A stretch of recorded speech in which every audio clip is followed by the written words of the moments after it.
so I'm happy to move that. I'm happy to second it. All in favour? Aye. Aye. And Stuart, sorry, probably next meeting for the Waiho representative to be welcomed? Yes, there's still a process for that Right. member to go through. They'll put through a nominee. I believe the interviews have not occurred yet. Mayor Rowley will be sitting in on the panel. And then that nominee will be put forward to council for approval. Yep. And so hopefully that'll be the next meeting or the meeting after we have that representative here. All right. Just by way of observation, we're on a schedule of monthly meetings at the moment, while everything just gets set up and starts to settle down, and then we'll probably, the intention is to move off monthly once it's suitable to do that, probably 2 monthly and then quarterly, for a whole heap of reasons. One is it's quite an impost on the staff team to be providing monthly reports, and secondly, we won't need to have the meetings that frequently once we get everything set up and going. There's quite a lot of work to do in the next 12 months, as the reports show. But anyway, coming back to terms of reference, were you going to speak to that, Stuart? Or? No, I'll just take through you, Mr. Chair. The report is read. Yep. I would suggest and be my recommendation that the terms of reference are adopted today. They can be amended at any meeting. Yep. I would suggest that many of the strategic challenges that this committee will face over the next year or so will be quite fluid, and things will be adjusted as we need to. Thank you. The other thing to note around the committee and the terms of reference, and this is on page 12 of the WSDP, is that it's a core component of the agreement Council has with the government around delivery of water services, is to set this committee up. So the terms of reference are part of that and are referenced in the WSDP as well. So, John? Yeah, I'd just like to seek a bit of clarity on page 9. Power to act, item number 2, it says that with the exception of a chairperson, co-opted members do not have voting rights. Right? Oh, no, I think that was if we co-opted, say, environmental rep or a legal rep or something. So it's not the committee members, it's there's the power to co-opt specialist expertise if we need it at certain occasions. So that would never be the chairperson. Well, he's not that good, is he? So It's just simply, you say an engineer and on a specific issue that they're operating rights and that sort of thing. So it's outside this normal committee structure. yeah. Sorry, because I read that last night. I thought, oh, okay, I had another read. Yeah. So anything else? The live stream doesn't seem to be working. Oh, okay, no live stream. Whew. I was going to say, we checked, have we got no live stream? It's not kicked in. Do you want me to go and grab IT? Yeah, I think that might be a good idea. Yeah, I think we should. Simply because one of the things that, and you might not be aware of this, nationally, Waimate is at the front end of this sort of thing. There's quite a few councils that are going to be in the same process but haven't got their committees up yet. So I think there will be a few people looking in from around the country and going, hey, how does this look and what's it feel like? And so, and I think some of the other councils that have gone to water services organisations with the boards will also be looking in. So one of the reasons we're quite keen to make sure that the live stream's up is to just give people that opportunity, and also residents around Waimate. I recall the meeting 3 or 4 years ago that was at the community centre, where snow on the hills down to about 200 metres. It was a cold, wet winter night, and 300 people turned up. Yeah. So there, we know there's a huge amount of interest in water matters in the Waimate community. So. We are live, it's just our screen. All right. Oh, no, that's excellent. All right, so just in terms of reference and referring back to what Stuart said, we have the ability to amend this in the future if we need to, but we need to, can I have a mover and a seconder for the adoption of Craig and then Jackie. Thank you. All in favour? Aye. Right. Draft work plan for the Water Services Committee. Now, there's quite a bit of information in here. And for those coming in or looking on live stream, you may or may not have had the chance to look at this. As I said, the agendas and the reports are available online if you want to have a look at them. In terms of the big picture, page 1 and page 2 of this part of the report, which are 14 and 15 on the agenda, with the little black dots, we are on schedule in terms of, or council's on schedule in terms of the meetings are up and going.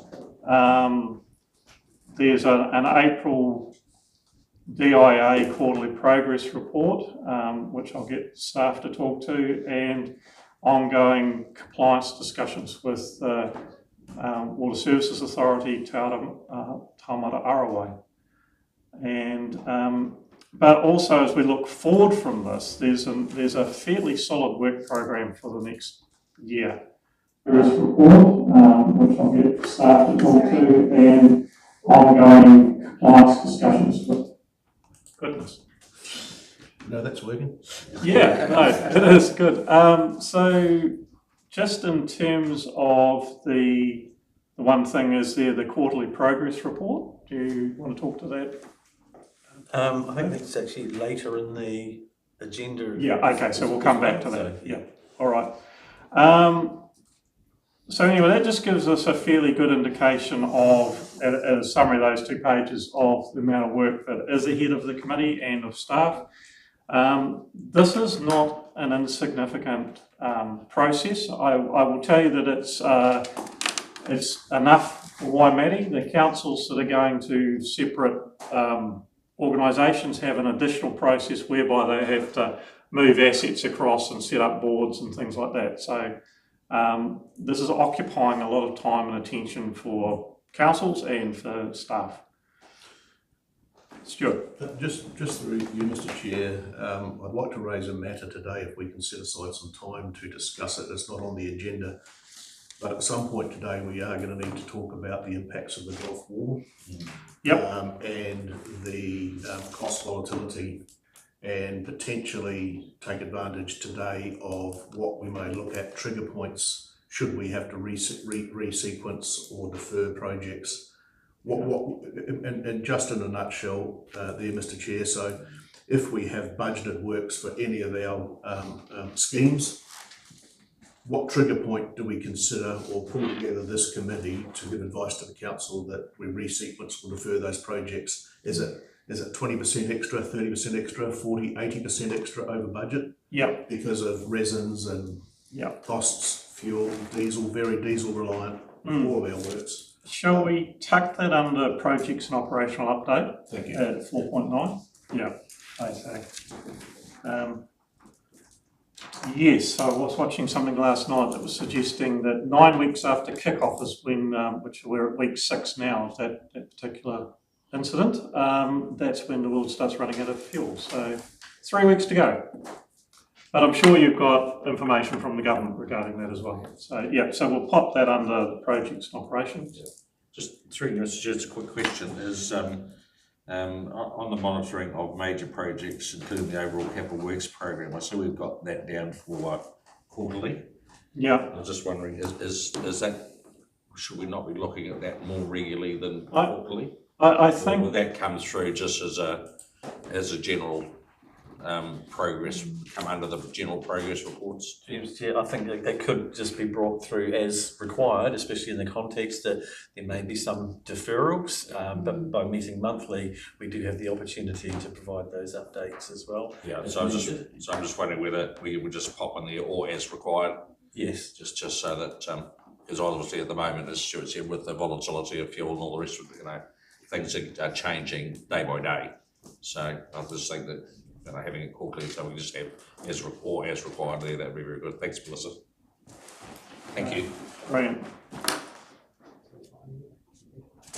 Okay, anything else in regard to that overall program that anybody wants to raise or speak to, Jackie? Just a question around the placeholder ones. This because we do not yet know what the legislative or government requirement is. And so once we get further clarity from government, we'll know the timing of those reports. Sorry, which reports? For the Commerce AMPs and the ComCom.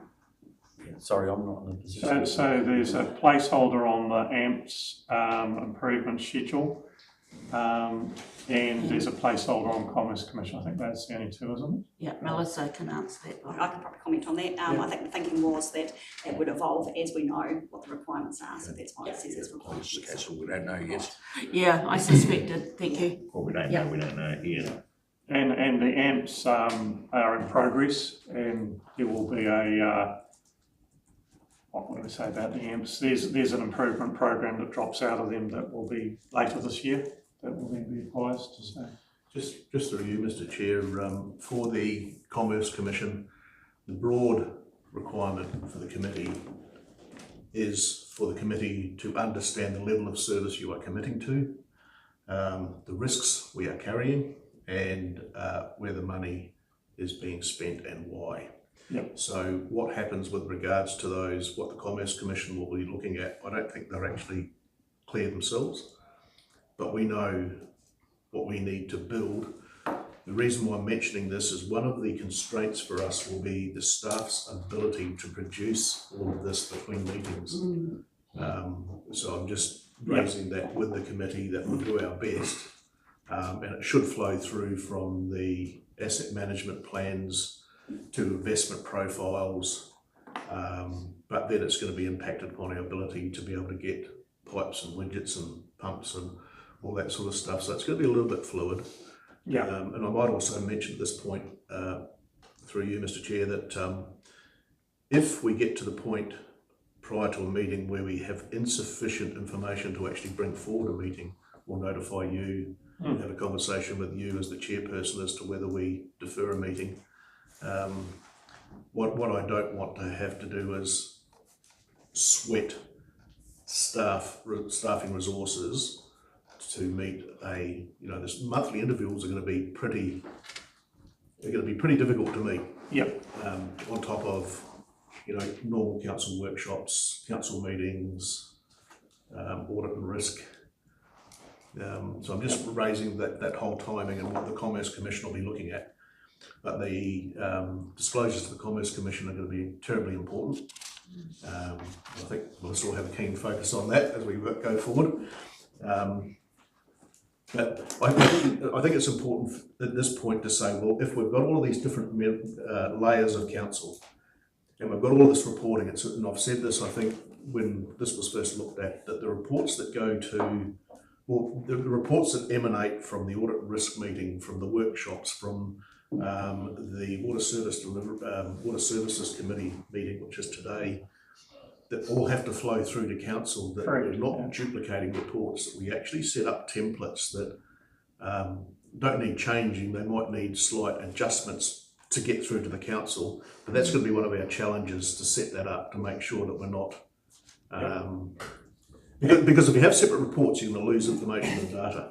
We're not expecting 189 paging. This is a lot of very much initial background information, and I see, I know from further in the agenda that council is setting up tools and reporting tools, and that ultimately we'll be looking for quite streamlined reporting to the committee based on good information sets. Just coming back to the Commerce Commission question, and for people looking in and members of the public here, we know from the couple of decades ago when the power companies became subject to Commerce Commission regulation that they have this information disclosure requirement, and that's the first big hurdle for council, and Melissa and the team and Dan will be doing that. And so you disclose a whole lot of information. There's a whole heap of planning documents that go with that. As you get further down the track, the Commerce Commission basically sends you a spreadsheet, and you fill that out every year with an updated asset plan. They go back, they crank the handle, they come back with a determination on charges and reasonableness, and there's a robust set of querying from the Commerce Commission back to the council to say, hey, can you justify this, this and this? And so that's good from that point of view. We know from Power that's the process that they run. We're expecting a very similar process for waters with a few changes there, just sort of difference between power and water.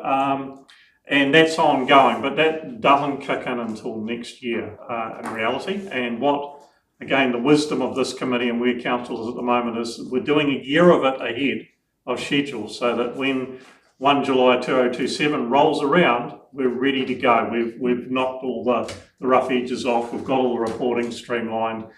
Staff are in that mode of doing that, and that will facilitate the regulatory reporting to Taumata ROI and to the Commerce Commission, to DIA. So, I think you want to add to that? Well, just a final comment through you, Mr. Chair, is that in the minutes today, they've got water service delivery plan. Well, that's signed off. That's consigned to history.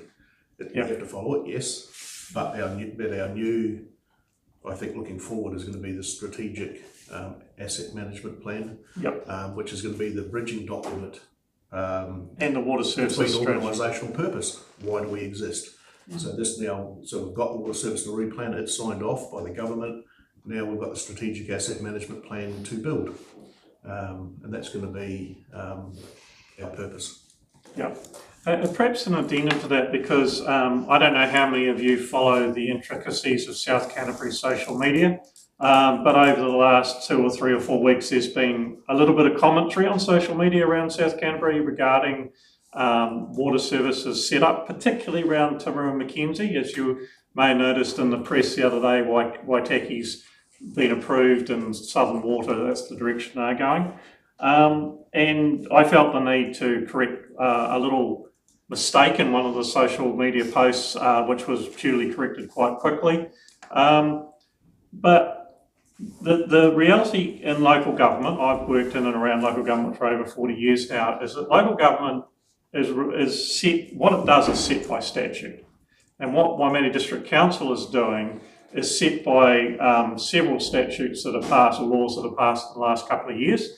The water supply plan that's been approved late last year is an agreement between council and government that's been signed off by the Secretary of Local Government. It's in the meeting pack today, that plan and the letter of sign-off. And council now has a legal process. The next time that gets revisited is in 5 years' time.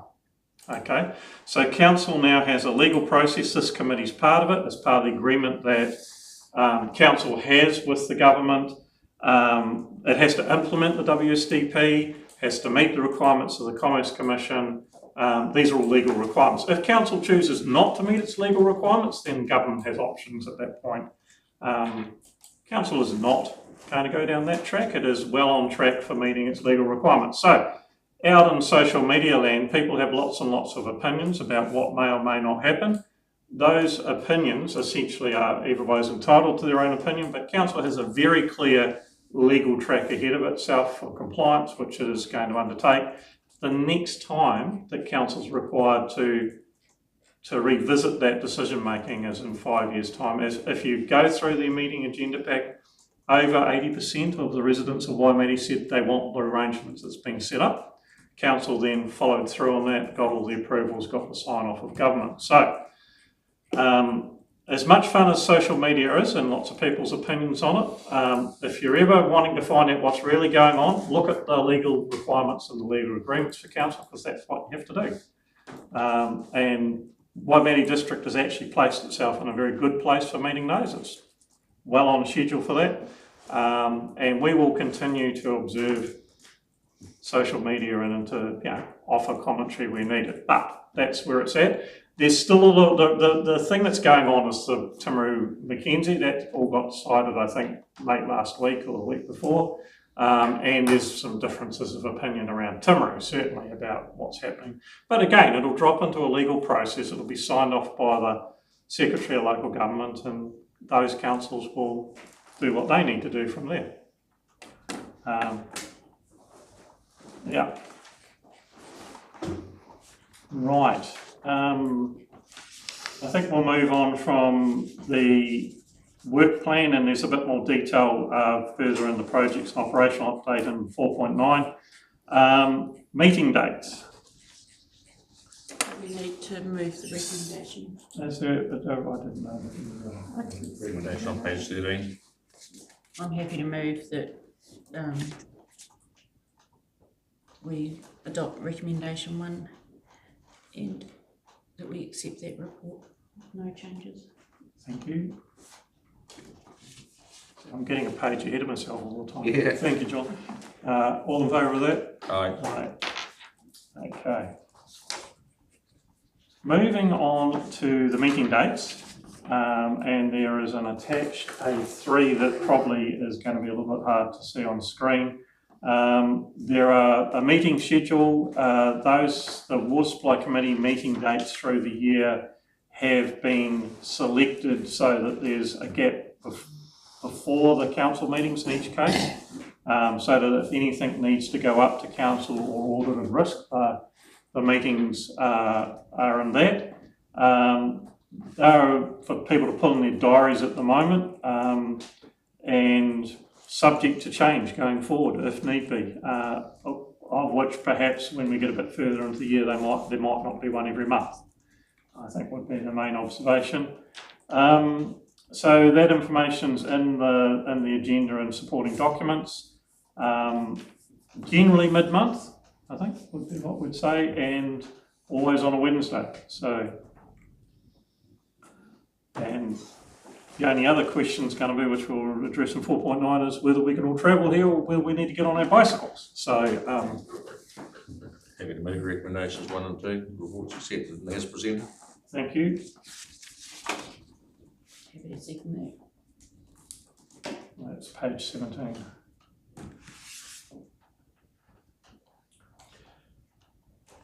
Right. Local water done. Oh, should we vote on that? Do we need to vote on everyone, or are we just going to take the 2? You will on the meeting dates, we want to probably have a Okay. resolution and All in favour of that? Aye. Aye. And I just have a quick comment, Mr Chair, if that's okay. I think it's important to note that we had a Rural Water Scheme Committee meeting last Thursday evening, whereby the committee chairs are going back to their committees, not only to have a discussion around who they want to potentially have sitting on this committee, but how they are going to set up either status quo with the 5 or 6 committees, or they're going to set up a single joint water services committee. The reason why I'm mentioning that at this point is that we will have to sequence, it would be best to sequence that rural water scheme combined meeting ahead of our meeting dates so the information can flow through.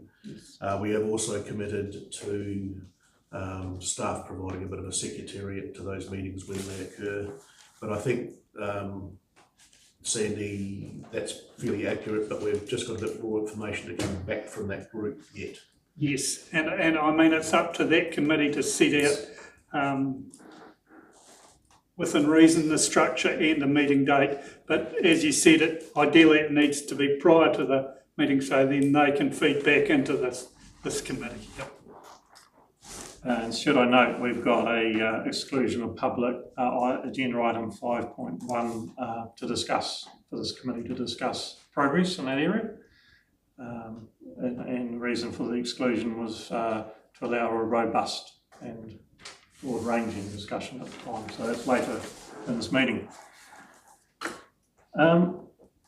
Local Water Done Well progress report. I note on the first page of this report from Dan that it's around the implementation of the Water Services Delivery Plan, the development of the Water Services Strategy, development of the Strategic Asset Plan, development of next generation of asset management plans, and development of the Infrastructure Delivery Plan. and the meeting of the Local Government Water Services Act 2025 requirements, of which there's a fairly long list. I'm not sure that we need to go through this page by page because it's quite a decent sized report. I'm wondering if somebody from the staff team wants to raise any particular issues out of it.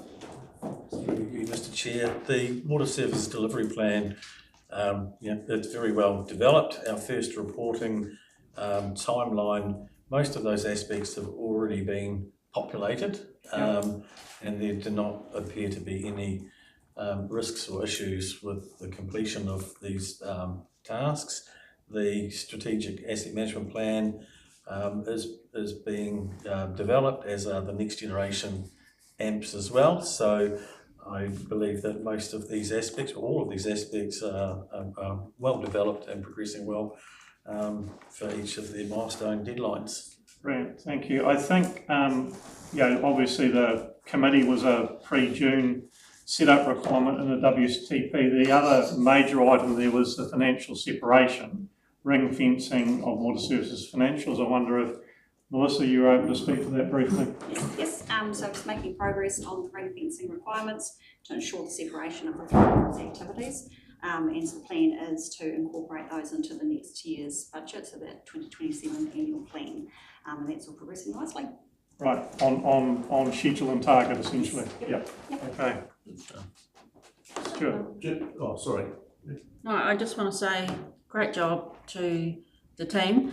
This, all been handled quickly and it all looks like it's easy, but I know what a mammoth task it's been to get this across. So I just want to say from a councillor perspective, I'm really impressed with how well this plan is tracking. So Great. Stuart. Thanks, Chair. It's important to note that whilst I think we're really well advanced, and I must admit that to the information of the committee, we have set up the water services group. That has been achieved without having to go to the market for employees. A lot of positions have been filled internally. On the change management provisions within, and then for sort of getting agreement from the unions for all those employees is all complete. So the unit is pretty much now fully established. So I do appreciate what the staff have been through and their willingness to move. The other thing that is important to note is there are a lot of things going on in the background, which I guess the key one to raise at this point is our redistribution of overheads, which is we're getting there, but it's very complicated. Yep. Because what's going to happen is that the Commerce Commission's not just going to have a look at the Three Waters unit. It's going to have a look at all the cost structures that flow through into and out of the main council that own that unit. And what the Commerce Commission will be saying is, are those charges fair and equitable? Yep. The majority of those charges and transactions are what we call overheads. So, we'll charge the water services unit, for example, the Michael Street operations unit. So is the rent that they pay for that, which will flow through to a cost to our consumers, fair and equitable? Because you've got to remember that the Commerce Commission is not there to keep prices low. They are there to make sure that prices are fair and that we are maintaining a reasonable level of investment in infrastructure. So I just wanted to raise that. So I don't think that's probably the main one, Melissa, isn't it? We're working through a redistribution of overheads, which will come to, I would suggest, comes to this committee, and the recommendation will go fairly smartly through the council to be signed off. Yeah. Because it could have an impact on larger things, which is statutory, like fees and charges.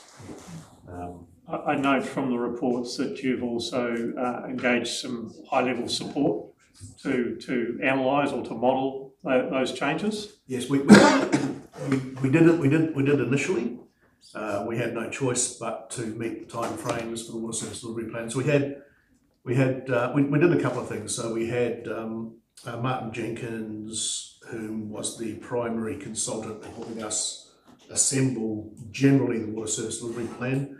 We did some things that we thought were very important to get the plan over the line. So we went to Becca, for example, who then they did an assessment of the maturity of our asset management. And it's not just our asset management plans, they look into why we exist, and you get a score rating. I'm pleased to say that the staff achieved Core Plus, which is a very, very good outcome. But I would probably say that, Melissa, we really haven't had a lot of engagement with consultants in the last month or so. Majority of the work now needs to be done internally, and that's why I come back to what I said about these monthly meetings and just not sort of attracting too many external costs. The other thing we want to look at as part of all of this reporting and what we have to do is efficiencies. Yep. And you'll see noted in the plan we're picking up platforms to help us to be efficient in the field as well, like Field Force 4, I think it's called. Yep. We'll talk to that a bit later. I think that's important today, Dave, for the staff to mention what the benefits of that is, that investment. Yeah. So thank you. I mean, as I understand the agreement and the water services delivery plan, the separation of the costs and the ring fencing of are absolutely core deliverable from the government's point of view and the agreement the council has with them. And it sounds like you're making pretty good progress, or even ahead of, well, we'll say good progress anyway, to achieving that in the time required. So, it's worth noting for the members of the public and the committee members that one of the advantages of the direction, the in-house business unit direction, is that separation doesn't mean that all the costs and that are going to a separate organisation. So there's still, whilst you have to be fair, equitable and transparent in the separation, as a whole, Waimate District Council still has that income coming through. Whereas the councils are doing the full separation. A whole heap of their revenue and cost structure is moving to another organisation, and that will have impacts on the remaining organisations. If you've ever been involved in business, if you take 30% of your revenue out of a business, that's going to have some impacts. So the advantage of the in-house, there's disadvantages as well, but one of the advantages is that the core of council delivering business is still there, but with ring fencing. So, through you, Mr. Chair, so yeah, there are a number of tables within this report, and they're all tracking very well. So just one further update. So on page 29, there's reference to bylaw reviews. So we have a number of bylaws that statutory we have to implement new activity, new documentation. So we are looking at co-sharing with the 4 other local councils. In fact, that paperwork was shared with the 4 other councils yesterday. So that is a significant cost saving, and the local water's done well to have that activity shared between 4 other councils as well, because there's a common document for the forefront, and then we'll have our own appendices, so to speak, for our local activity components. Yeah. Yeah. Just a quick question is, I noticed through here that there's one on the backflow prevention policy and that sort of thing. Are we doing the same thing with those types of ones as well? We hope to, yes. So we've rolled out the first one with the bylaws, and the backflow is again a common factor. So in fact, we've got somebody in the room that's been working on that. At a certain level for our physical side of it, then the higher level that would be prudent to engage with the other councils also. That's cool. I'm all for not reinventing the wheel.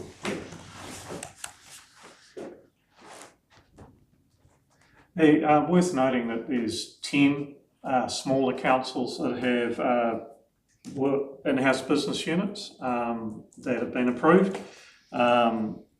Ashburton, Southland, so this is under 14,000 connections, and in the South Island, and Waimate, of course, and then the rest in the North Island.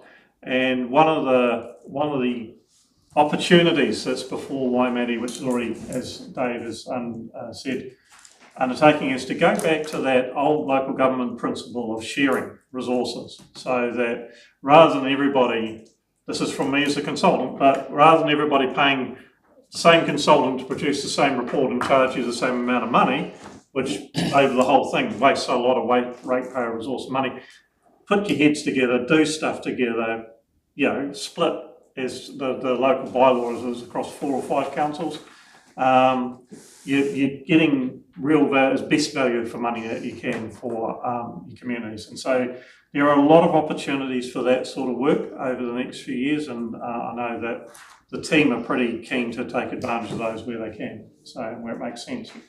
I'd just like to draw the committee's attention in the same area of the report on page 28 and 29.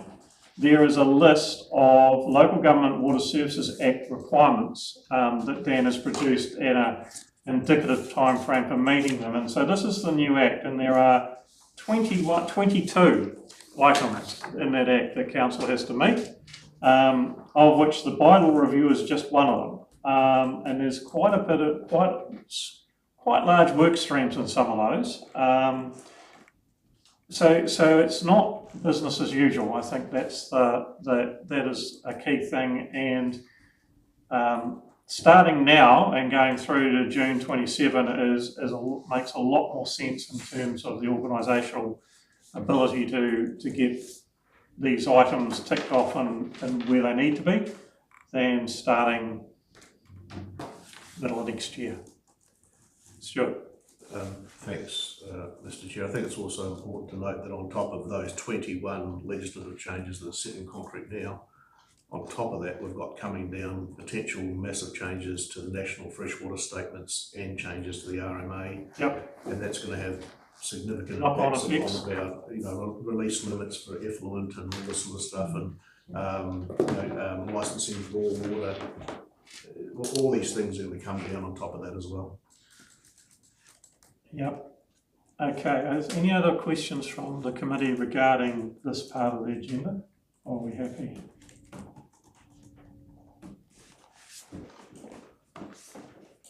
Right, I'd just like to commend staff and their supporting teams for the progress that's getting made. It's really pleasing to hear that everything is on pretty good track, and that the key stuff is well in hand, the items. We have a recommendation that the Local Water Done Well progress report is accepted. John? Jackie? All in favour? Aye. Right. That was you, okay? Yeah. Right. Water Services Delivery Plan is both in the agenda and is also separately listed on Council's website. It is the agreement that Council has with the government for this change. It is a very good thing that Council got the agreement that it did back in November, and the letter of acceptance of that is in the agenda pack. Couple of key items that I would just like to highlight out of this. One is obviously page 14 was the setup of the committee, which is today is showing that that's in hand and progress being made. The second thing is that there's quite an ambitious capital program. This has to have a 10-year capital program, and if you look at the numbers in there, the first 5 years are the big treatment upgrades, which we're going to talk about under projects and operations, so I won't dwell on them too much. But Council's investing a significant amount of money on upgrading the treatment over the supplies to meet the compliance requirements. And it feels like a lot of money. It is a lot of money. There's some borrowing to support that. There's some programs underway for that. But just to remind the committee that this is a 30 to 50 year investment. So think of it in terms of buying a house or building a new house. You go, that's a lot of money, but you spread the cost of that out through borrowing over quite a lot of time. There's not very many people that go and buy a brand new house with cash, and the council is certainly not doing that. It's a lot of work over the next 3 years, and I'm looking forward to the update from Dave regarding that and what's been achieved and how the progress is going, and we'll also talk about the issues relating to international supply chains and cost impacts. The other thing that's very pleasing to note in the WSDP is setting the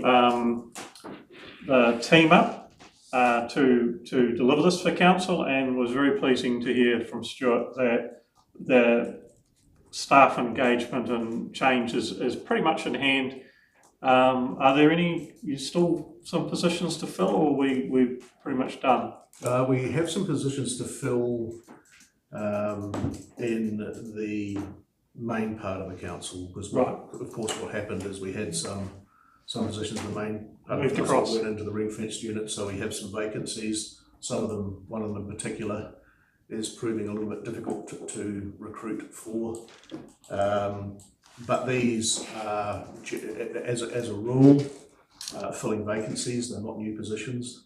So we're trying to manage as much as we can internally. And I think the point to make with respect to the water service delivery plan, that the important pages to me are pages, if you look at it online, or you have it at hand, is pages 91, which was the affordability test. Yep. And if we can remain below 50% of debt to equity for 175% of borrowing, that's going to be the acid test for us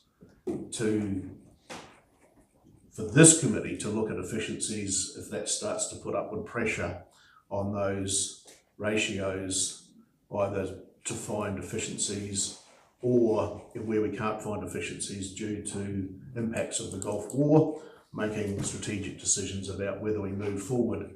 We had a discussion on Thursday night. One of my concerns looking forward, if you have a look at the way in which it is unfolding with respect to crude oil, is that I can't see for a number of years prices coming back to where they were pre-attack on Iran. And so that's going to be interesting for this committee to wrestle with. But as long as if you have a look at page in time, or in your own time, pages 91, which is the affordability test, which was approved by the government, those ratios are the ones that I think we need to probably keep bringing back to the committee from time to time, Melissa. You know, just a bit of a heat test. Yep. And look, I know from a conversation I had with Jackie, who's involved in this work, there's a lot of pressure on people in Waimate around affordability and cost of living. And a lot of pressure, yep. And so the committee is cognizant of that. And I think the word efficiency is a key one, and just being smart in how we try to deliver things, but also making sure that we're delivering safe water and environmentally responsible disposal of wastewater, as per consents held in national legislation and regulations. So it's going to be something that we keep an eye on for a very long time to come. I think we're talking a multi-year period of things not being as easy as they might be. So, and just to close out the discussion on the water services delivery plan, obviously the sustainability of investment and cost were key criteria for council getting the approval from the government, and the Secretary of Local Government, the DIA is going to look in on those anyway. So you can't go out and all of a sudden have a rush of blood to your head and decide that you're going to build all sorts of marvellous things and spend all other people's money willy-nilly. That's just not the game that we're in, thankfully. And so, but the key looking at the investment profile is we've got this capital works program for the next 3 to 5 years, subject to finessing around international events and supply chains. And after that, It's pretty business as usual renewals, and it settles right down. I think that's a pretty good news story that council's able to tell around that. And what it means is that there's unlikely to be big, subject to external events obviously, there's unlikely to be big cost shocks sitting out there. Just a quick comment, Mr. Chair. It's probably, I think, well, it's not lucky, it's planning that we're starting where we're starting. And that, because I know this council has focused on infrastructure heavily over the last 10 to 15 years. And that is now paying dividends, because we're not seeing the massive capital works programs that some councils are putting in and having to put into place. Yeah. And also the fact that, you know, our debt to equity ratio was well within the allowable limits and gives us a lot of headroom to move if required, depending on, but I think it's very much a case of continuing business as usual. And that is that, you know, we need to just carry on with a plan that we put in place a number of years ago to just keep quietly improving and upgrading our infrastructure. And there's really nothing in the water service delivery plan that wasn't in our asset management plans before this initiative from the government came along. So I think we're very lucky in some respects that we're in a very good position. As I said, it's not luck, it's good planning. Yeah. I've just got a question on page 42 of the agenda, and it talks about, and it is around costs, so it ties into what we've been talking about. And so we're talking about tariff structures and stuff like that, but there's also mention further in the report of billing quarterly. And I will just urge this committee and council to consider if there is a way that can be done, that can be smoothed for ratepayers, so that they're not getting hit with a quarterly bill, because I know from my experience with work, people aren't going to be able to cope with the bill shock that comes with that. So if there's a way, I know with rates that we can do the direct debit, and I don't know how you do it on a volumetric charge, but I just think it's something we need to be really mindful of, is the payment pathways for people, so that they can actually manage what they're having to pay. Yeah, so I think if we just take a note of that for when we get to that discussion in the future. I think managed. Yeah. Yeah, it's just, I'm sure there is a solution. It's just finding the right one, and I know it's not super straightforward, so it's just something that I'd put a note of to flag. Yep. Stuart. Sorry, Ross, I'll shut up shortly. For the committee's information, one of the things that's going to come out of this, which is going to be very transparent to the public, is there's going to be one of the things that Commerce Commissioner Te Mata Arawai will be doing is I'll be setting up league tables, which will be national. So I'll be comparing providers with providers and costs with costs. So that's going to be another way in which we can actually indirectly monitor our own performance. With respect to volumetric charging, it's quite a complex process to get there, and it's further complicated by the fact that we've got sort of like a 50-50 urban-rural divide and work within a two-speed economy. But we'll take all that into consideration when we get there. I won't start that conversation today. But one of the things that's over and above, and I'm very, very keen to ask the committee to consider in time, and I'd like to bring back a paper, and that is we have a water-wise approach to our consumers, that our consumers are in control of their own costs to a certain degree. For example, a couple of places around the world where I've operated, mainly in remote places in Australia, you have opportunities to treat water as a precious resource. For example, you can have families going out with their children at night and making sure there's nobody in the shower, the toilets aren't being flushed, there's not a load of washing in the washing machine, nothing's on, and you go out the front, you have a look at the meter. Is the meter turning? If the meter's turning, you've got a leak. Go find it, fix it. So I think from the very early outset, we have to we start investing in those pricing signals for the individual consumers. Yeah. I know from work I've done up in the North Island, the worst thing for people to do is, they've got a leak inside their system, and the bill comes through at the quarter, and all of a sudden they find that there's, it might have been a few $100s and it's a few $1,000s because of the leak. Nobody wins from that particular situation, certainly not the poor old person that opens the bill on the day and has to sit down and have a breather.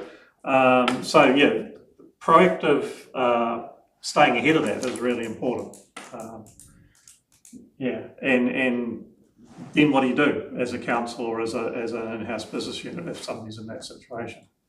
And we're not talking about somebody that decided to clean the boat and the 5 cars and fill the pool and then go, oh, I didn't know. But sometimes genuinely somebody that has never used much water, all of a sudden there's a leak that doesn't come up, and so I think that sort of always fits under the public education and public enlistment. There's a big piece of work that needs to be done in that Yeah. area, water-wise about, Yep.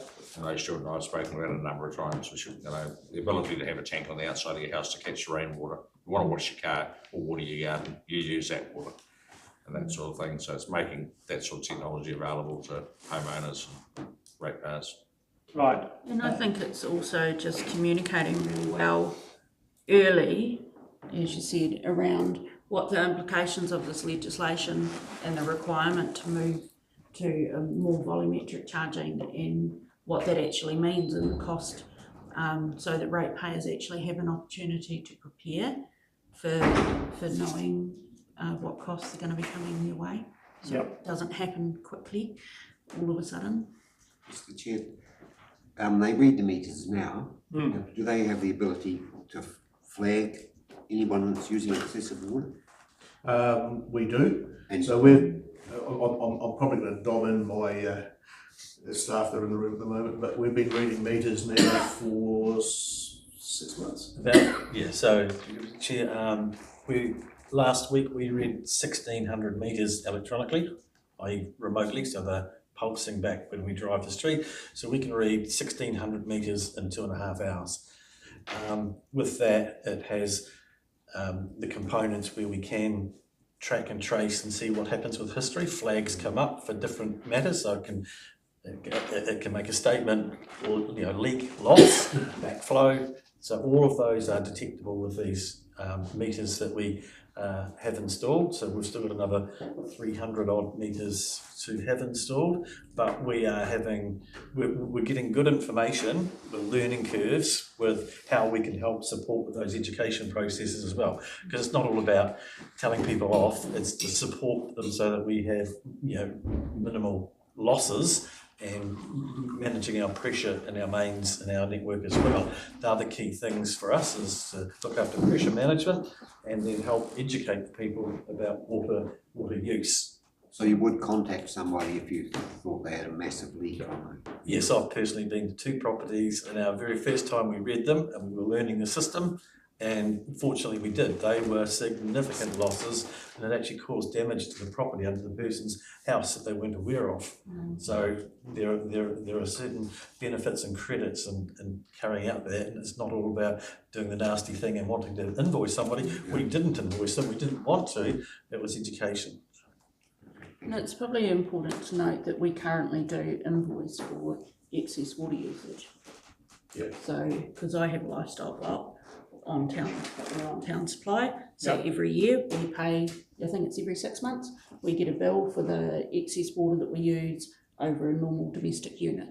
So I think it's really important that people know that we actually do currently have a system in place for that. So the key terms there are ordinary supply, extraordinary supply, and there are a number of triggers to move from out of ordinary into extraordinary. Yeah. I think with this potential new tariff, that would change the entire 2 layers into a fair and reasonable outcome as well. So I think, well, I've got a question over here, but I think one of the things is there's a whole bunch of work to be done on tariff structures and that's for the future. And it's having observed it around the country, it's always contentious. There's always people that feel like they haven't had a fair go at it, and a lot of consultations required at the time with the public as well. Sorry, you had a question? Yes, I'm interested. I hear a lot of talk about your urban systems and how you're monitoring that. Is that going to overflow into rural systems as well, which has quite a different setup? And so through you, Mr. Chair, the rural is monitored as well, but not in as much detail. In essence, it is metered by the fact that it has a restrictor, but we know that there's tampering that occurs and causes impacts on neighbours and things like that. So the SCADA, we're getting new logic control for measuring, monitoring with our telemetry and SCADA as well. So they're layers that will improve, increase moving forward. So every project that we do now, we do upgrade those control units within each treatment plant. And how we manage the restrictor process, that's actually being dictated to us under the new legislation as well. And because we also have to look for air gaps in the tank, so literally we will need to inspect each tank annually as a minimum. So we're trying to work our way how we can comply with that without actually going to the tank through other process options. So yeah, we are working through the rural as well as the urban. Right. So just before we move on and take the recommendation on water service, I think we've had a pretty good discussion on the water service delivery plan. A couple of things. One is there is a requirement to report back to DIA, quarterly report. On track for that, or is it gone already? Or? I don't believe it's gone. It's certainly on track, yes. Okay. And the other thing to note from the broad report is that the implementation of the water service delivery plan, which is a key agreement between council and government, is pretty much on track. According to the report and discussion. So that is good to note. That's going to be a key thing that the committee needs to just keep its eyes on over the next 12 months. Don't want to be not on track because then it's a scramble. I want to stay ahead of it and just do our job. The whole organisation, including the committee and staff, just do our jobs well. So through you, Mr. Chair, so yeah, we also have, so that's the 30th April deadline. We also have our Taumata Arawai deadline as well, where we have to report our compliances / non-compliances. It was for 3 schemes, now it's 4. They've asked us to add another rural scheme onto that. So yeah, in the earlier presentation, there were the external reporting parties. There were 6 regulators there. Yeah. We have a lot to do with the regulators and reporting responses here. Okay, so just coming back to page 32, we have a recommendation that the water services delivery plan is accepted. Yeah, Craig and Yeah. okay, all in favour? Aye. Okay. We have a risk register review. So just a little bit of a heads up on risk registers. They're marvellous things. Council has one for the whole of council, which is also has a risk and audit committee. Generally, a risk register has a list of the risks. It has how severe they are, can you mitigate, offset or otherwise, how severe are they after you've done that, and then any residual risk and how you're managing it. So that's how those things are set out. They get reviewed. How often do you review your risk register, Stuart? I have a requirement to review it fortnightly. As a rule, we review the risk register monthly. Yep. Unless there's exceptions, and there is an exception which we'll talk a bit about later today. There is no provision within the risk, or no risk identified in the current register for the Gulf War. No. And I think Dave and I had a conversation about that.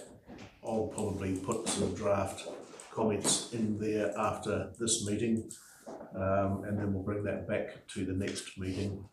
But monthly, the leadership team reviews the risk register. Yep. So this is on every audit and risk meeting as well. okay, and Quarterly. quarterly. Yeah. Okay. So that item you're talking about, Stuart, will be a geopolitical risk and supply chain risk type of an item.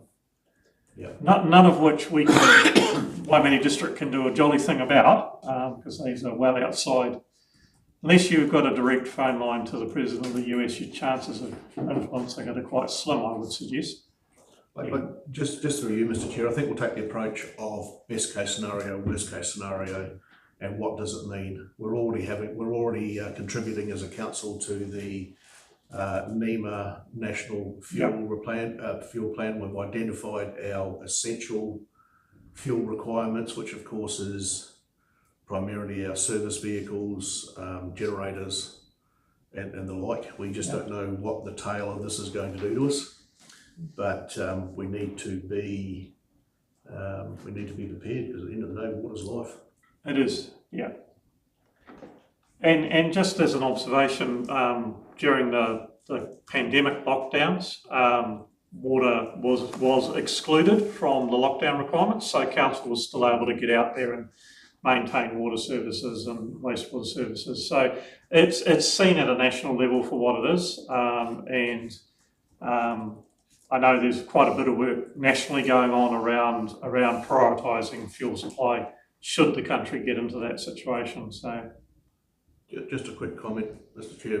If you go back to 2019, 2020, Waimate District was the highest district of essential workers in New Zealand. So that gives you an idea of the pressure that this district could come under if we start to see fuel restrictions. So 73% of workers remain working in the Waimate District. Right, it's quite high. Very high. But that also then raises an added concern as to those. You're talking about resins and fertilisers and diesel and transport and. So excluding the impacts of the geopolitical and supply chain issues, which we'll deal with in a little bit more detail in 4.9, is there anything that you want to highlight in the risk register and report at this point? Not at this point, Mr. Chair. I'll, as I say, I'll make some inclusions for the next meeting with respect to those risks that we talked about. Yeah. Mr. Chair, in background item 4, the operational team also have a significant amount of risk-related activities that we deal with outside of this. So there's another platform that we're working through with our health and safety advisor, because we'd like to try and align some of these, so they're not duplicated, but we don't have to report on them if we don't need to. And so this is the corporate risk assessment, but we also have an operational risk component that we are required to comply with to keep our certification for things like chlorine gas for disinfection and things like that. So there's another layer of risk for the operations team. I think going forward also in terms of the reporting, it would be useful, even if there hasn't been any incidents or that, to actually just have a very short one page that says, we're in full compliance and there are no incidents. I just, living in Timaru, I drive past Fulton Hogan's yard quite frequently, and they have a big board at the gate that says, we've been 500 days without an incident. It's just that sort of, then we're not guessing. We know that the compliance is, and then at that point, if there's an exception or something that needs reporting, that can come to the next meeting. And simply the idea there is there's the 6 regulators that were earlier in the report, and all of them have to be reported to or not reported to, as the case may be. And be useful for the committee just to stay on top of that, I think. The only other thing, just to highlight something in the corporate risk register, I belong to several national organisations, and we've been having representations over the past 12 months or so from both sides of Parliament around their, at conferences I've been to, around their attitude to water legislation and reform. I won't make this bold statement in relation to the RMA, because I think that is still in play if we did have a change of government at the general election. But the feeling we're getting from both sides of Parliament is that water is done and dusted. Right? There's not going to be, if there was a change of government, there's not going to be another round of let's throw the thing in the air. RMA, different story. the arrangements that are in place. So we've had this from the senior Labor spokesman on the topic. So that is, I see it's noted as a risk. I think the water side of it, as opposed to the environmental side, is from a Parliament point of view, is settling down with this implementation that's underway. Time will tell, of course. Are we allowed to comment on that? You are? I'm involved with the dairy farm, dairy support. Yep.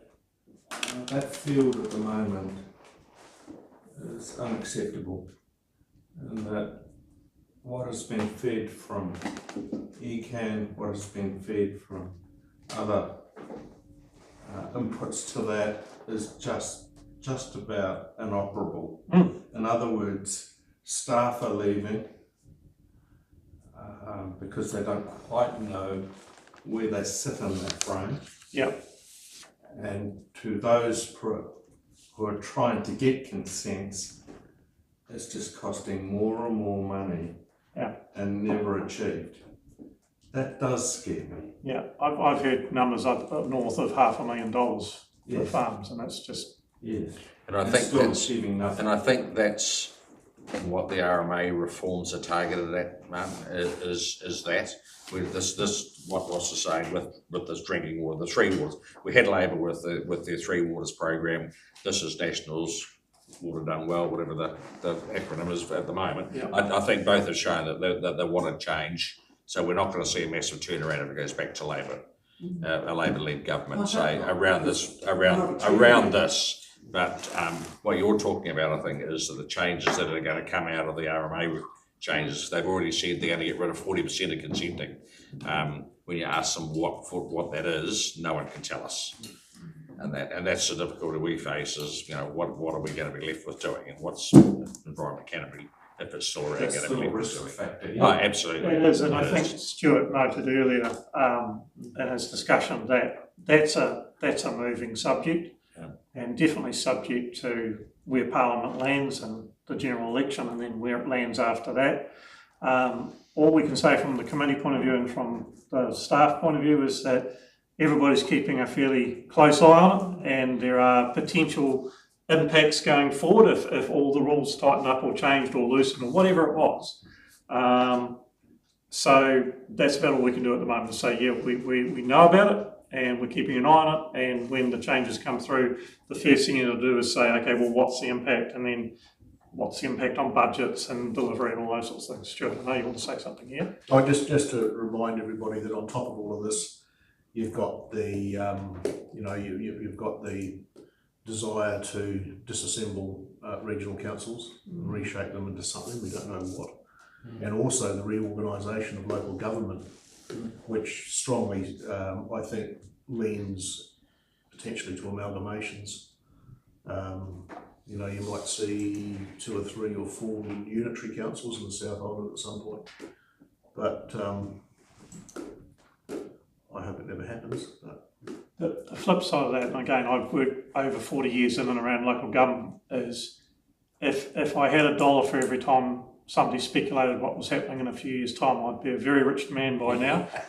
So you have to deal with the legal position on the day, and what any agreements or implementation are, and if that changes, then you deal with that at that time, because there's always a reasonable amount of speculation about what's coming. Fortunately, we live in a very open democracy, and so people do have the opportunity to submit to their MPs and to select committees in Parliament on such things, make strong representations. Don't take it for granted. There's plenty of places in the world where that is not the case. So you can be involved in the process if you want to be. So, and I know council makes representations on behalf. So, but we are acutely aware of it, Martin, too, because we actually hold a lot of consents as well, and they're not cheap to keep monitoring and all the rest of it. So I know where you're coming from. All right. Any other discussion on the risk register review? No. So a recommendation that the report is accepted and that the risk register as presented accepted by the Risk and Audit Committee. All in favour? I'll say Jackie and Modification. Yeah, I think we would need to put with modifications. with modifications, yeah.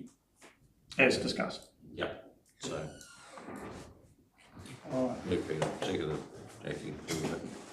All in favour? Aye. Right. Drinking, so we're on item 4.8, drinking water quality assurance rules, which we're down to page 179. Dave, do you want to talk to these at all, this report? No, thank you, Mr Chair. So I was- Given that your name's at the top of the page? Is it? Oh. So firstly, there are the four links here. I'll hand over to George shortly, who's our Three Water Systems lead, but in the context of where we are now with regulation, things have changed and moved on. I'm just reflecting on something that was just said, and I remember when we were debating whether or not we would end up with New Zealand drinking water standards. And all of us in the room said it would never happen. Yep. So things have moved a long way since then, and the latest one here that is catching a number of water service providers out is the aesthetics value of drinking water. So that's a challenging one in some areas for the aesthetics. Back in the day, we just said, well, it is what it is, but we can't say that anymore. So I'll hand over to George, who is the primary author of our reporting for water quality assurance rules. Probably the main thing to focus on for you guys who've read the report is we currently report 3 separate standards. So the one that's in the report now is the Department of Internal Affairs have basically selected a number of the larger drinking water quality assurance rules to indicate true performance of the safety of some schemes of water. So even though the results might say all meet for some of the schemes, that's against the portion of the rules that the Department of Internal Affairs have basically mandated that every year we need to report on for the safety of the community.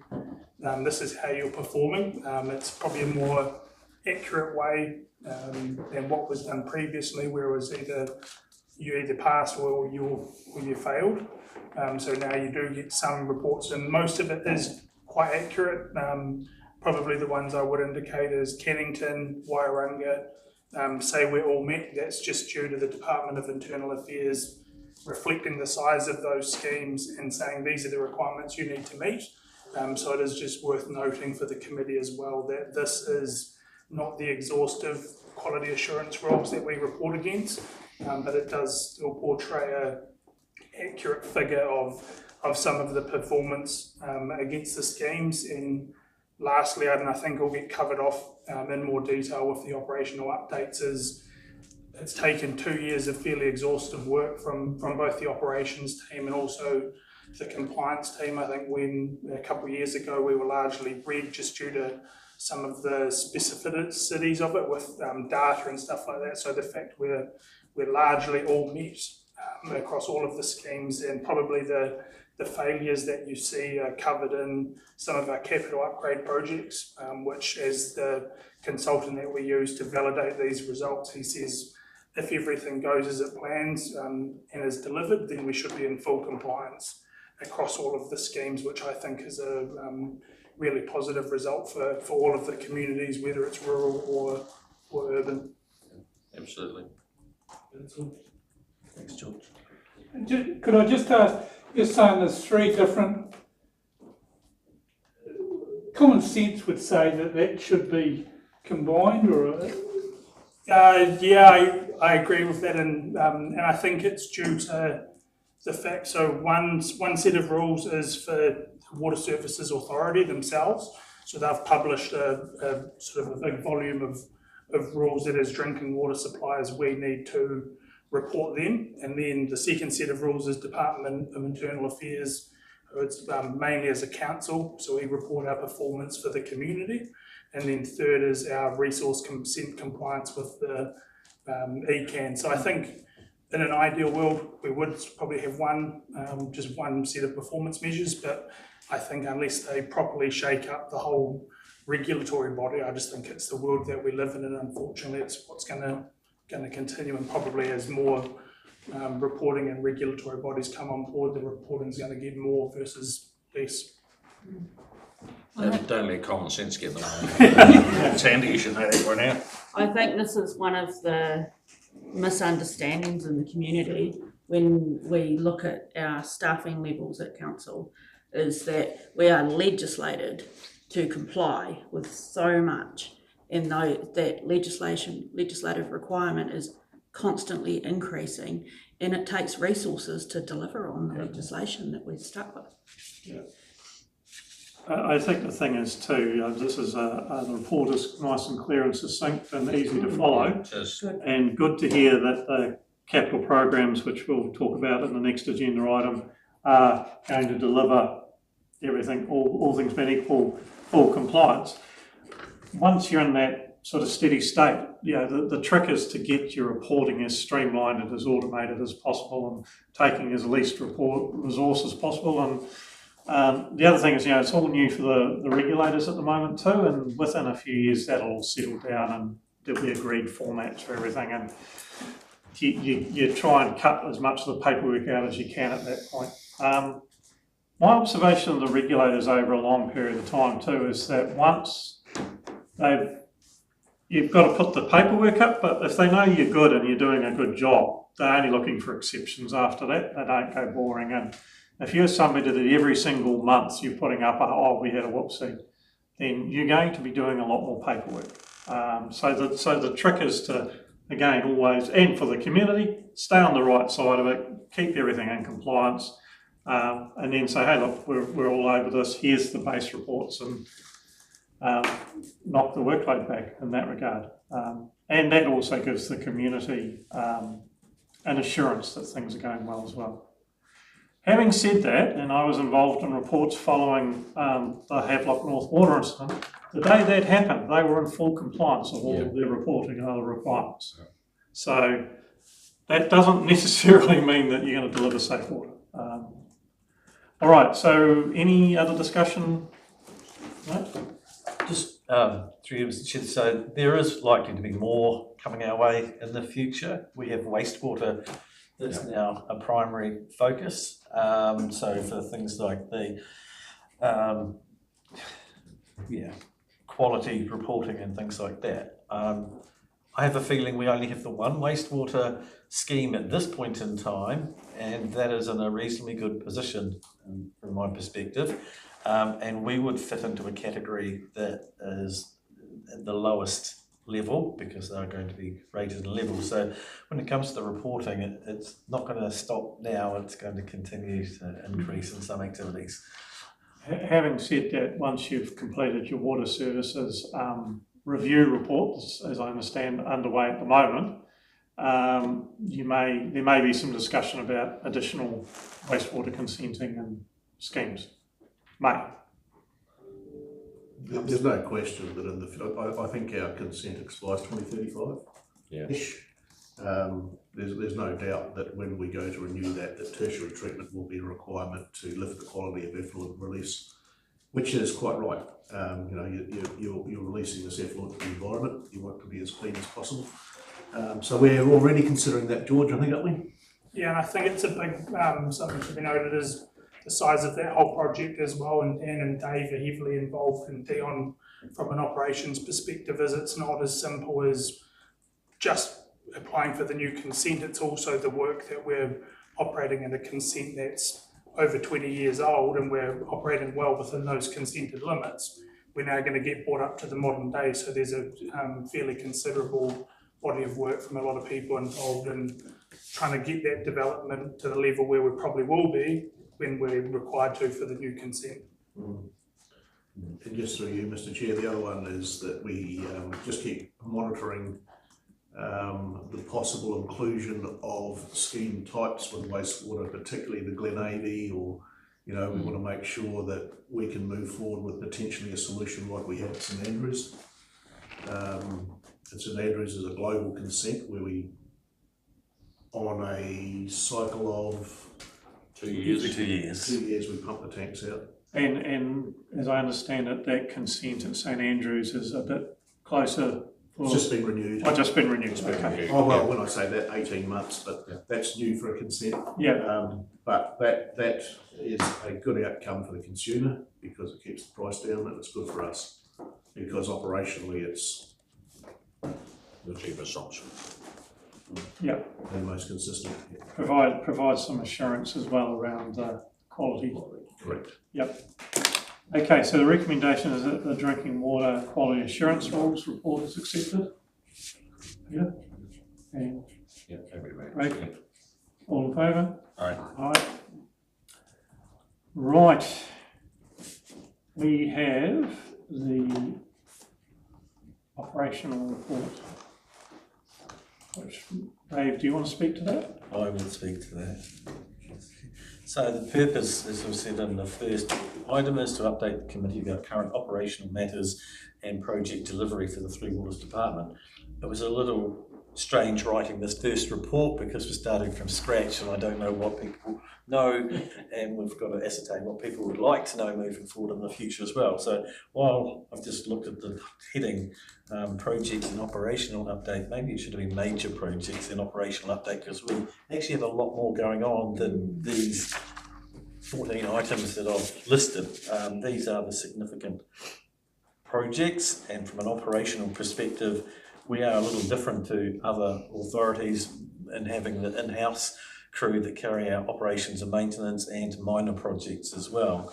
So I will just rattle through each of these. So we've just completed the urban water install for Garlands Road and Point Bush Road. So that will take some time though to take it off the hook scheme and into urban. It's very complex. It's going to probably most likely take more than a year to do that, so we'll have two schemes operating side by side, so to speak, but our objective is to bring it onto the urban scheme, and with that, the context of what's required. So do you have to put a lateral in, Dave, from the... So a lateral, each house? laterals have been laid to the boundary, but that is not the existing lateral cross countries through 3 or 4 major rural properties to get to their existing. So the property owners will have to hook into that. So each property owner will have to be dealt with individually to accommodate that swap over, because it will also affect the rating aspect as well, going from one scheme to another. So it's a different level of service. So it's on demand as opposed to the restricted supply. And with that comes potential pressure related issues as well. So it's very complex. We have a number of projects like this. While it's all right to go and put pipes in the ground, it's that last piece that is going to be require a lot of involvement from different personnel within our team. Certainly a lifesaver for Hook, that was. Sorry? It was a lifesaver for Hook, that was. Right. I assume that's freed up some capacity for the rest of, or is going to free up some capacity for the rest of Hook as well. This is an entangled web. It's so simple. Whereby, yes, I see a hook is sitting in that non-compliance component activity. So it's got another major project, which is mentioned later on, to draw water and change that feed as well for a compliant system. So it is an entangled web, as I said, and it's not just a matter of put it in a box and she'll be right. That's not the way that this is evolving, but this is one of the phases where these properties do actually have low pressure sewer connections now. And so they have town facilities, but for the water we have to do that swap out, and that will take some time as well. So we have a number of zones like that. So it has been well planned by council historically for these activities to be underway right now. So would some of those consumers need pressure reduction valves, or is it? Yes, potentially. Yeah. Depending on where they are, I guess. Yes. Yeah, because some people will be on very low pressure, and what we will be providing will need to be considered in that context. As I said, so every property is an individual to us. You can't say what will fit one, a neighbour will fit the next door one. So with that, the next item, so we've just designed and planned another one along Hunts Road. So that's part of the TKIT project where that actually links with item 6 as well. Item 5, where Fitzmaurice Courts and Hunts Road, we're looking at doing the same thing. So that's new pipelines. But with the Hunts one, I've made the mention of the tender waters panel. So we have a dollar value whereby we can award to preferred contractors as part of our tenders panel. So we have an upper limitation where if it gets to above, I don't know what the number is exactly, it's a $300,000 thereabouts, then that will need to go out to open tender as opposed to our panel members who subscribe every 2 years. They need to apply to renew to be part of this panel, which helps fast track our process, and we know that we're supporting our local people as well in that context. So I made the comment in the Hunts Road one that there is concern about project cost escalations due to the war and petroleum prices. Officers will continue to monitor this factor for project delivery decision making. Now the good thing is we had actually before the war gone out and procured a fair portion of pipe, not necessarily the larger diameter of some of these projects, but we did order before things went up. Restrictions have been put on us about how much we can take from the suppliers now as well. So we're allowed 105% of our normal monthly purchase. So there are restrictions. No given party can go and buy all of New Zealand stock in one go. Somebody's already tried to buy that. One of the larger councils in New Zealand rang up a major supplier and said, we want everything. They said, no. So we were fortunate that we did have some stock for some parts of the project, and we'd placed early orders. So we've got a couple of projects that it'll be okay. We know that we'll be within our cost thresholds. And so with that, I just with the discussion earlier, I thought now's the time probably to raise the fact. So we do have stock in hand. We've got pre-ordered materials on site. How we're going to look at doing that now would be for each project, for the consideration for what's the limit line for us. Each project will be different because there are different components, whether it be metals, plastics. So we were advised 2 weeks ago that for the pipe availability for the contractors, there will be a price increase of 29 or 30% for our PE pipe that we typically install. So that notice came out, and It's the 1st of March, isn't it? Just April. It was April. I'm not sure the exact date, but it's about now. Yep. That all those cost increases will go up 30%. We've already had notice from our contractors that their costs for their vehicle operation and so forth is 20%, but there's a variance. Some are 10, some are higher, some are lower. So there's no consistency. So until we go out to tender, we would not know what likely.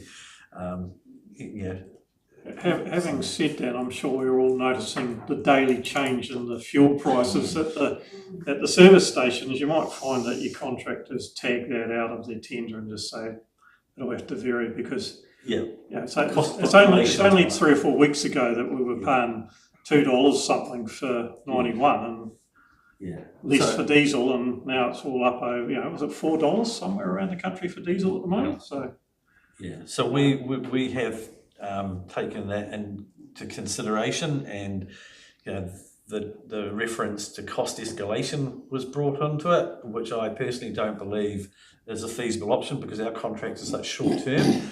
They're not long term contracts where that cost escalation factor can be applied because it's based on indices every quarter.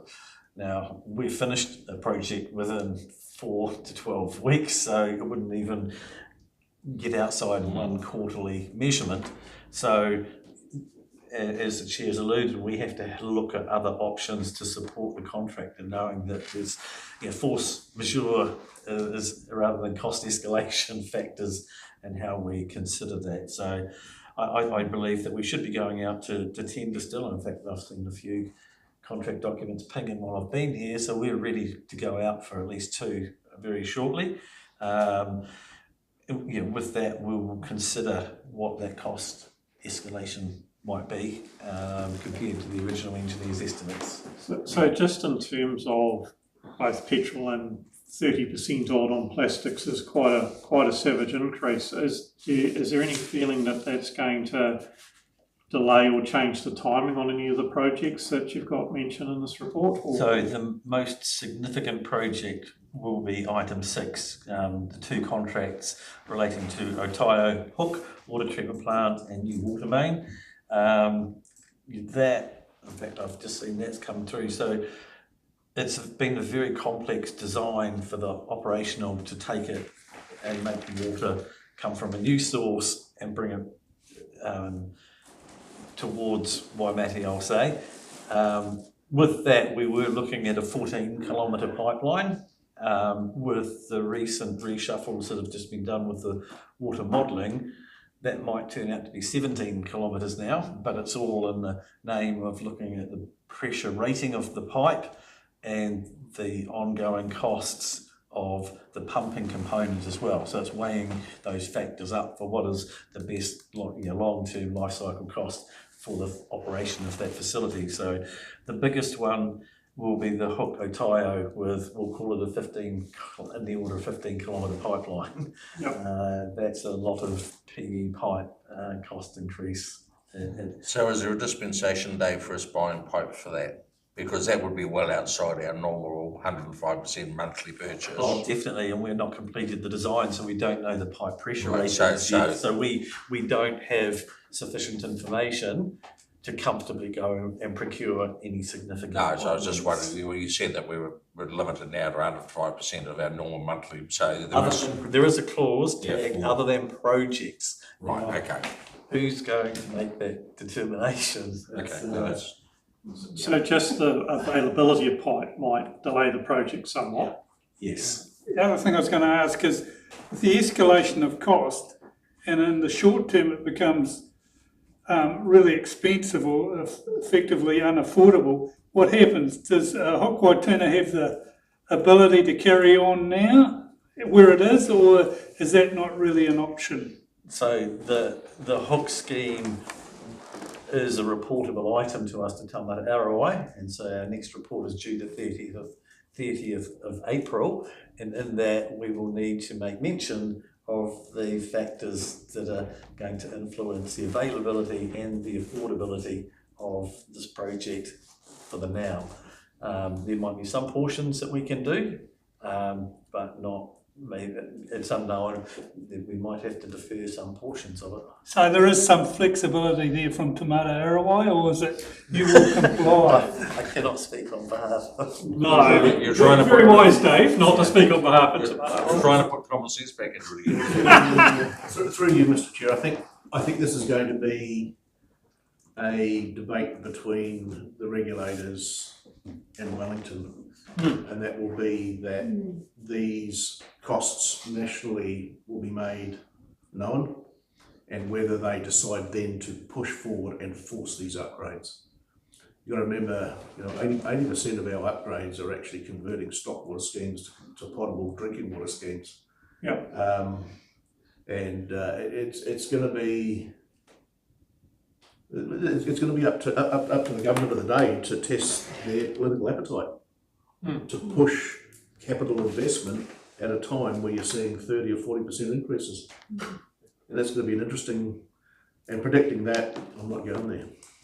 Well, within the next couple of weeks, there might not be a discussion we need to have anyway if the threats that are getting made get realised. So on both sides, you might not be able to buy very much in the way of petrochemicals out of that part of the world for years.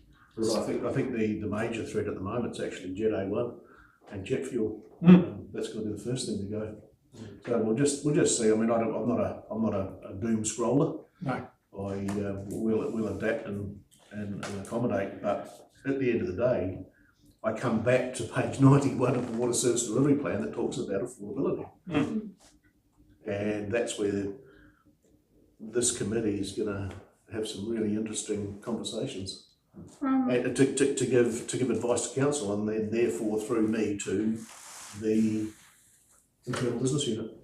And from a council perspective, if government does force us to proceed with the current plan timeline through our water services delivery plan, and that puts a massive upward pressure on rates then, because we can't even consult on it if we're legislatively forced to do it. How do we manage that? Well, the thing to remember, there's two things to remember. One is we're talking about capital investment. So if there's a 40% increase in, say, a $2 million project, that's spread over the life of the project, which if it's an in-ground pipeline's 80 years. So the impact of that, I'm not going to do that calculation. Melissa probably can in her head, but No pressure, Melissa.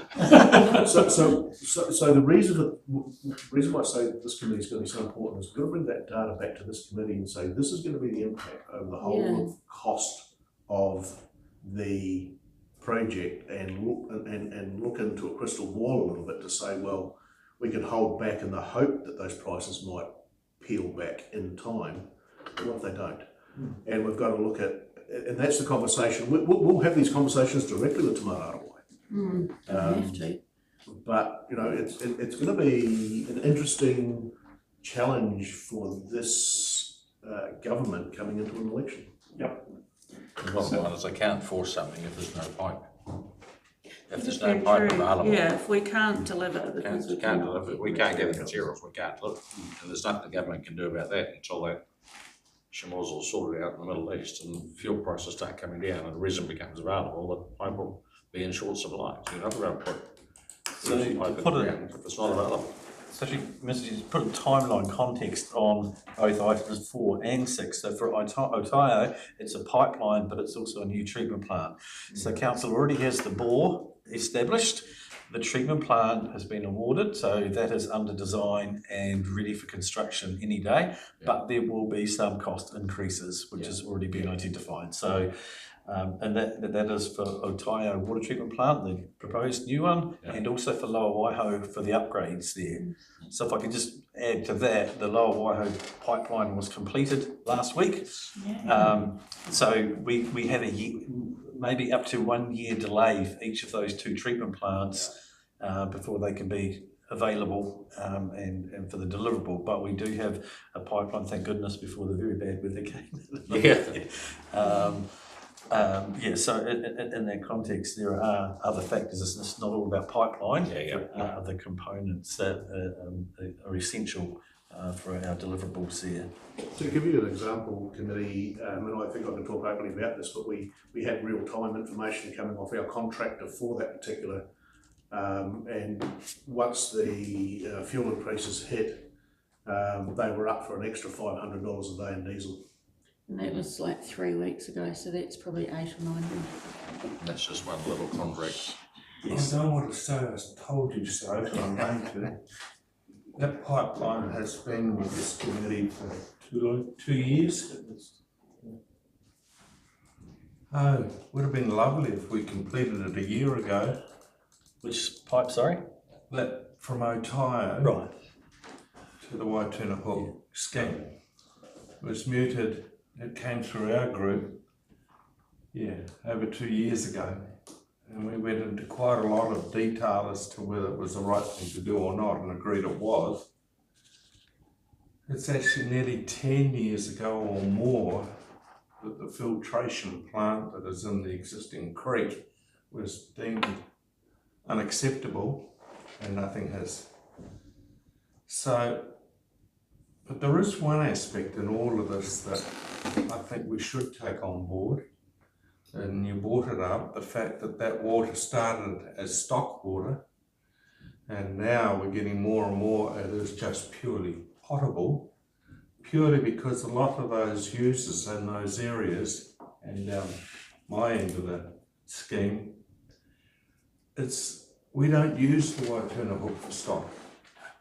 Our land use change now, it's just cannot fit the bill. So that says that there must be water in the scheme that can be just used for potable water, nothing else. I think from here to the main road and beyond it, there's very few on the scheme that are actually using it for stock. It's just for houses. Yes, And up the top end there's quite a few underneath that will be the same. I guess when you do all your modelling and when we look at tariffs, that's all going to get. It's showing to me that obviously we've gone how many years and we can't get that changed. There's been a lot of, and this has shown up in the asset plans, that there has been a lot of land use change in the district, probably more than most people realise, because it happens one farm at a time. You don't all of a sudden go, oh, we've gone from dry stock to dairying in the space of 1 month. There's been a 10-year process or a 15-year process, but that's through the whole of Canterbury and Otago and Central Otago. Yeah, that's what I'm saying. Oh dear, how sad, it's getting dearer and dearer, but we might come to the conclusion that it's just not economic to do it. I think so. That conversation needs to be had with central government, because what happens is people drop off, and then makes it dearer for the people staying, and then suddenly you got a downward spiral. I know. I think through you, Mr. Chair, the modelling proves that it's going to be done. It will be worthwhile. But nobody predicted, what was going to happen in the Gulf. But I'll come back to an equal frustration on the council side. We had Three Waters, where we were going to lose all the assets under Nanaia Mahuta's plan. Then we had Affordable Waters, which was then the reincarnation of Three Waters under then the Labour government. Then we had the national government coming in, signalling that they were going to abolish that legislation and bring in new legislation. And we are here today just at the tail end of that. Every time there is a U-turn in law, we have to pivot to accommodate. And every time there's a U-turn, we can't proceed. Who says we're on the tail end of it?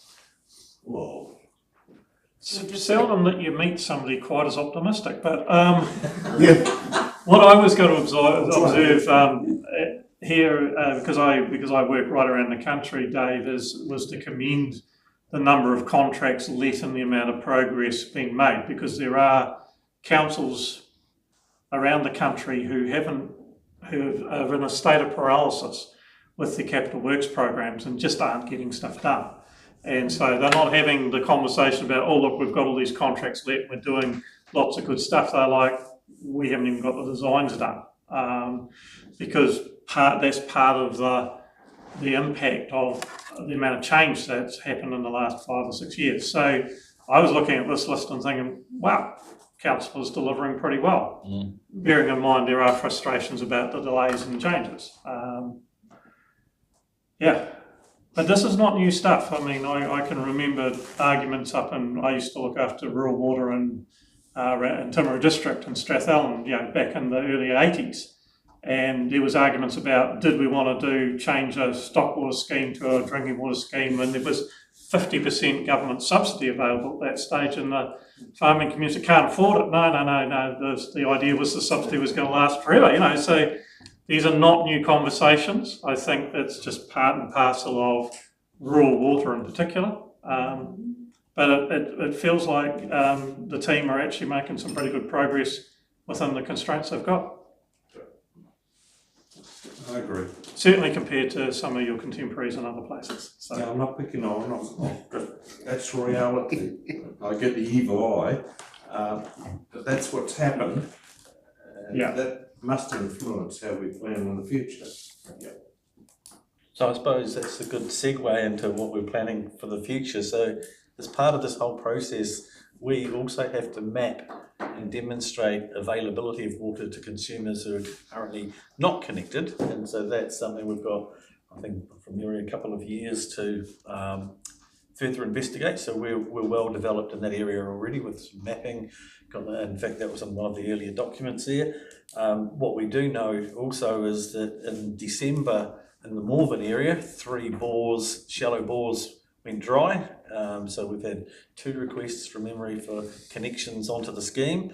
Then a month ago or thereabouts, we got another call from an outlier just out of Glenavy, where 3 dwellings went dry. So that's 6 dwellings in a matter of months that are seeking council support for connections.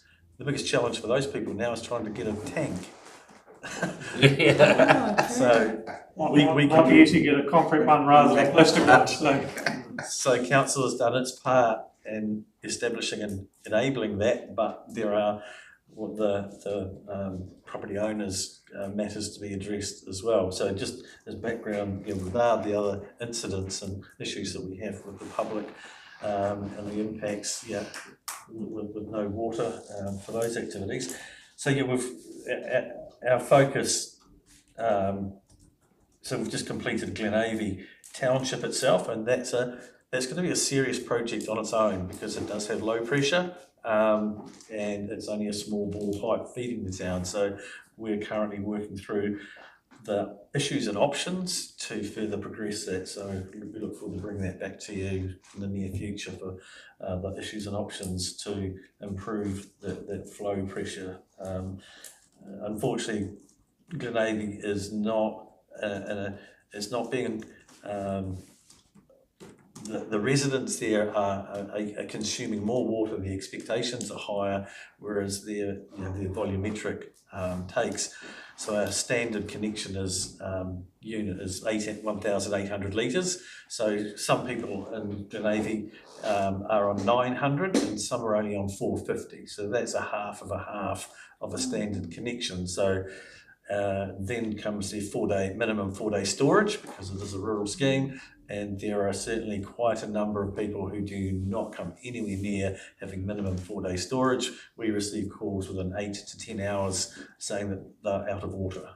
So there are matters there that we'll continue to work through, which is probably quite a significant item for this committee to consider in the future. High Street, item 9, we're looking at the dedicated pressure main up there. Again, some parts of Waimate Township have excessive pressure, which can cause increased leaks, losses, and the like. So we're looking at having a dedicated main with no service laterals coming off it, so that we can better manage those zones as well. So we've put in we've got 3 significant pressure reducing valves. 101 has been in, 2 others to go in the ground very shortly if they're not there already.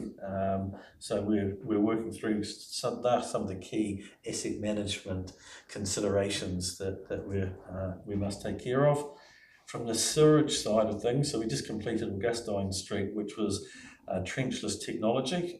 That methodology had a couple of changes early in its inception, and very happy with the contractor and the outcome and the way that we managed to have that pipe installed. We give full credit to the contractor for giving us the opportunity to consider an alternative solution, and it was the best outcome in our view and in theirs. For the rest of the township, for wastewater, we have some serious issues with wastewater pipes due to their age. And I've just made that statement about critical assets. So some of the critical assets are the bigger rider mains, well not rider, but the bigger delivery mains. They're in exceptionally poor condition, some of them. We can't get a camera along them. There is no base invert in some of them in places. So how we actually renew that is our real challenge. If we do open trench, if we try and burst or thrust it, or if we would try and reline it. They're the challenges that our team has with the considerations. We have some significant budgets, I think in about 2 years' time, with something like 2.5 million and then 1.5 million. So we've got some significant projects. We've ear-tagged some of those projects for the initial phase to start that discussion process on how we might deliver those so that they're done on time. So I think in summary, the last one, the stormwater aspects, we're working through the global consent matters that we have to comply with. And then my final statement was about the future prioritisation of resource that's required to address other matters, including backflow prevention that you alluded to earlier, fire hydrants, bylaw reviews, land access, because we The Local Government Act no longer stands for how we can access a property. It's a completely new rule. It's not to our benefit at all either. So, as we progress in the future with these committee meetings, we'll have reportable timelines and review periods for each of these activities, the projects and operations. How big an issue is the land access going to be, you know? Hopefully minimal, Yeah. but you never know. It could defer a project. It depends on the nature of the landowners. All pretty friendly down here though, aren't they? Yeah, so I would hope. So there are some challenges because the Local Government Act is not what we work under any longer. We've got a new book, if you weren't familiar with it. This is the Local Water Services Act 2025. So. Dave's bedtime reading, isn't it? Yep. So Dan alluded to a number of those in the tables earlier, and so that's a good shortcut reference for what we need to complete out of this document is being well documented in the report. Yeah. Tabled. Significant work program over the next 2 years to achieve that. Yes. Any questions from the committee regarding the operations and